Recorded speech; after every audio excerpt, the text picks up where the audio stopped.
Ayan na guys, kukuha na siya guys at may bibili na namang bata ulit guys. Ayan, jelly stick yung bibilhin ng bata guys. Ayan, bibigyan niya guys. Ayan guys, so siya nang si service guys. Gumagawa siya ng paraan, pumapatong siya sa upuan guys para makakuha ng item. Ayan na siya guys.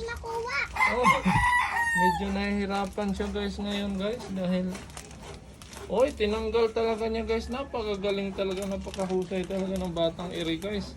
Talagang maaasahan na rin batang iri guys. Oh, ayan guys. Oh, ayan na guys. At nabigyan niya na nga guys. Kahit wag mo na ibalik yan. Mamaya na lang kami lang magbalik. Baka mahulog ka pa dyan baby namin.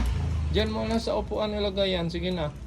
Hayaan mo na kami magbalik niyan dyan. At least nabigyan mo na yung customer natin. Alagaan mo yung customer natin ha. Para babalik sila dito ha. O, so ngayon, saan ka na pupunta? Lalabas ka na? Ah, ang galing. O, sige. Lalabas ka na. Kaso, aalis tayo. Pupunta tayong McDo eh. Kakain tayo ng chicken fillet.